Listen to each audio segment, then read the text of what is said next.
Hello student, तो यह है प्रश्नावली 11.2 का चौथा प्रश्न। प्रश्न में बोल रहा है कि ए बी सी डी एक चतुर्भुज है। तो ये ए बी सी डी एक चतुर्भुज है, बाहर वाले को देखो। और इसमें बोल रहा है कि जिसमें पी क्यू आर एस क्रमशः A B B C C D और डी ए के मध्य बिंदु है। मतलब ए बी के मध्य में यहाँ पी बिंदु है, इसी तरह बी सी के मध्य में क्यू और सी डी के मध्य आर और डी से ए के मध्य में एस बिंदु है। ठीक है। और बोल रहा है कि ए सी विकर्ण है, इसका जो चतुर्भुज है उसका ए सी विकर्ण है। तो हमें तीन चीज़ें हल करना है। देखिए, सिद्ध करना है कि पहला एस आर समांतर है ए सी के, मतलब ये जो एस आर है वो ए सी जो विकर्ण है उसके समांतर है। और दूसरा इसी में S R equal to half of A C, मतलब एस आर जो है ए सी के आधा है। तो ए सी जितना है उसका आधा एस आर है, इसको हमको सिद्ध करना है। और दूसरा सिद्ध करना है पी क्यू बराबर एस आर, तो ये जो पी क्यू भुजा है वो एस आर के बराबर है। तीसरा पी क्यू आर एस एक समांतर चतुर्भुज है, तो अंदर में जो चतुर्भुज बना है पी क्यू आर एस उसको समांतर चतुर्भुज सिद्ध करना है। ठीक है, तो बहुत ही सरल है, इसको हल कर लेंगे। देखिए, इसमें जो है मध्य बिंदु प्रमेय वाला जो है लागू होगा, उसको पहले एक बार समझा देता हूँ। आपने इसको थ्योरम को अगर पता नहीं होगा मध्य बिंदु प्रमेय क्या होता है, तो इसमें एक त्रिभुज होता है। ठीक है, और त्रिभुज में क्या होता है कि इसके एक भुजा के मध्य बिंदु, ये जितना लंबा होगा उसके मध्य बिंदु, और इधर से जो भुजा की जितनी लंबाई है उसके मध्य बिंदु को अगर हम इसे जोड़ दें तो ये जो तीसरी भुजा है उसके ये समांतर हो जाएगा। मान लीजिए ये ए बी, ये सी है, ये डी और ये ई है। तो ये थ्योरम के अनुसार ये मध्य बिंदु में है दोनों, तो डी ई जो है समांतर हो जाएगा ए बी के, और डी ई जो है इसके आधा हो जाएगा ए बी के। ठीक है, मतलब ए बी की अगर लंबाई अगर 10 है तो ये जो डी की लंबाई जो है 5 हो जाएगी, ऐसा ये प्रमेय कहता है। ठीक है, तो इसी से ये हल होगा। तो चलिए इसको हल करते हैं या सिद्ध करते हैं। ठीक है, तो सबसे पहले इसमें को हमको एस आर जो है ए सी के समांतर सिद्ध करना है। तो ये ऊपर वाला जो है एस आर है, एस आर और ए सी के बारे में ले रहे हैं। तो एक त्रिभुज है, देखिए त्रिभुज, बाकी आप दिया गया है वो वगैरह को आप लिख लेना। ठीक है, मैं सीधा हल करके दिखाता हूँ। देखिए, त्रिभुज लेंगे ए सी डी, ए सी डी, ए सी डी, मतलब ये ऊपर वाला में ऐसा त्रिभुज बन रहा है। ठीक है, ये ए है, यहाँ पर सी है, यहाँ पर डी है, और बीच में मध्य बिंदु एस और आर है। ठीक है, तो इन त्रिभुज में देखिए इसके ऊपर वाला आधा को ले रहा है, मतलब आधा ऐसे मिटा दो तो ऊपर वाला जो त्रिभुज है उसको ले रहे हैं, इस लाइन को ऐसे छोड़ देंगे। ए सी एस आर और डी है। ठीक है, तो इस त्रिभुज में देखिए लिख सकते हैं डी ए के मध्य ए और सी डी के मध्य और सी डी के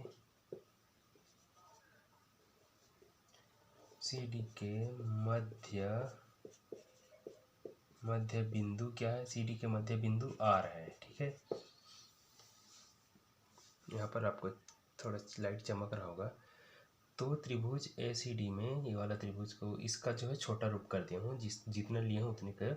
तो डी ए के मध्य में ए है, डी ए के मध्य, सॉरी ए नहीं है, एस है, डी ए के मध्य में एस है। ठीक है, उसी तरह सी डी के मध्य ये आर है। ठीक है, आर है, तो यहाँ पर मध्य बिंदु प्रमेय लागू होगा। ठीक है, ये वाला प्रमेय, तो दोनों का मध्य बिंदु है, तो इसका मतलब जो है एस आर जो है तीसरी भुजा के समांतर हो जाएगा, एस आर समांतर हो जाएगा ए सी के। ठीक है, और क्या हो जाएगा, और दूसरा भी बताएं कि ये जो ऊपर वाला जो भुजा का है या रेखाखंड जो भी हो, इस जो त्रिभुज की बड़ी भुजा है उसके आधा हो जाता है। इसका मतलब जो है एस आर बराबर 1/2 ए सी हो जाएगा। जो एस आर है, ये जो ए सी भुजा है उसके जो आधा हो जाएगा। ठीक है, जैसे बताया था ये 10 है तो ऊपर वाला 5 हो जाएगा, उसी तरह जो ये बड़ा है उसका ये आधा हो जाएगा, तो ये हो गया। ठीक है, इसको समीकरण 1 मानते हैं।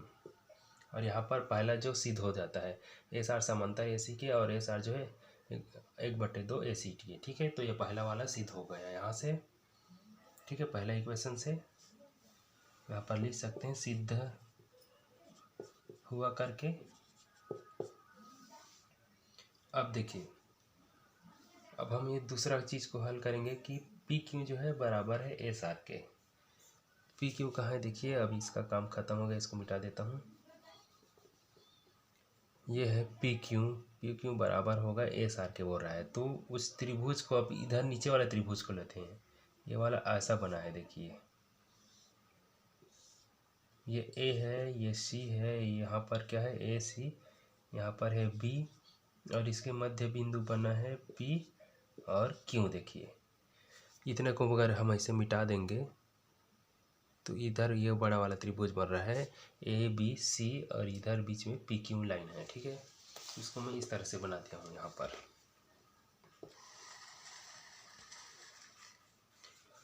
ठीक है, तो अब त्रिभुज इसको लेते हैं, ये है ए बी सी में। ठीक है, त्रिभुज ए बी सी में देखिए, ए बी के मध्य पी है और बी सी के मध्य क्यू है। ठीक है, तो ए बी के मध्य पी, ए बी के मध्य पी और बी सी के मध्य क्यू के मध्य क्यू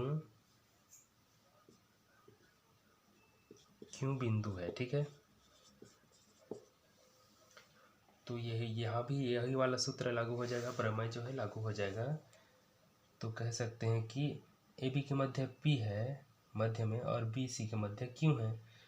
तो जो छोटा वाला जो भुजा दिख रहा है पी क्यू, ये बड़ा वाला भुजा के समांतर हो जाएगा। ऐसे पी क्यू समांतर हो जाएगा किसके, ए सी के। ठीक है, ए सी बड़े वाले के। और क्या हो जाएगा साथ में, इसके आधा भी हो जाएगा। पी क्यू जो है हाफ हो जाएगा ए सी के। इसको समीकरण 2 देते हैं। ठीक है,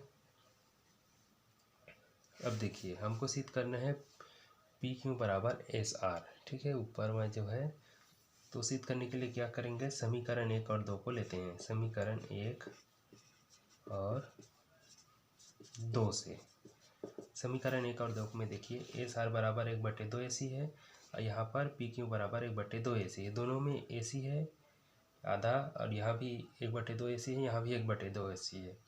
तो यहाँ पर एस आर और यहाँ पर पी क्यू है, तो पी क्यू और एस आर आपस में बराबर हो जाएंगे और ये भी समांतर हो जाएगा। देखिए एस आर ए सी के समांतर है और पी क्यू भी ए सी के समांतर है। तो यहाँ पर वो हो जाएगा, आपस में समांतर हो जाएंगे, एस आर समांतर हो जाएंगे पी क्यू के। ठीक है, क्योंकि दोनों में ए सी है, तो ए सी हटकर ये आपस में समांतर हो जाएंगे। और क्या हो जाएगा देखिए, पहला समीकरण में एस आर जो है 1/2 ए सी के बराबर है, यहाँ पी क्यू जो है 1/2 ए सी के बराबर है। तो ये बदल जाएंगे, एस आर जो है आपस में बराबर हो जाएंगे पी क्यू के। ठीक है, यही हमें सिद्ध करना था या हल करना था। देखिए सिद्ध करना था पी क्यू बराबर एस आर है। ठीक है, दूसरा में आपको नहीं दिख रहा होगा ये वाला, पी क्यू बराबर है एस आर के। तो ये हमने सिद्ध कर दिया कि पी क्यू बराबर है एस आर के। ठीक है, यहाँ भी आप लिख सकते हैं सिद्ध हुआ करके या प्रूफड ऐसे टाइप के। ठीक है, अब तीसरा बोल रहा है कि पी क्यू आर एस समांतर चतुर्भुज है। तो इसको देख कर देखिए, एस आर जो है पी क्यू के समांतर है और एस आर जो है पी क्यू के बराबर है। ठीक है, तो चित्र के एक बार देखिए, इसको मैं मिटा देता हूँ जो एग्जाम्पल के लिए बनाया गया था। ठीक है, अब देखिए हमने ये सिद्ध कर लिया है कि एस आर जो है पी क्यू के बराबर भी है, जैसे कि एस आर, और इसके समांतर भी है पी क्यू के, इसको भी सिद्ध कर लिए हैं। और एस आर जो है बराबर है पी क्यू के।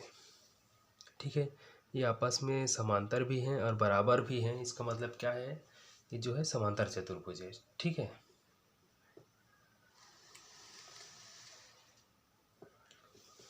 इन दोनों को देखेंगे तो अगर इसको मानना चाहे तो आप ऐसे समीकरण 3 भी मान सकते हैं। तो कह सकते हैं कि समीकरण 3 से क्या हो जाएगा, ये जो चतुर्भुज बना है अंदर में पी क्यू आर एस एक क्या है, समांतर चतुर्भुज है। ठीक है, समांतर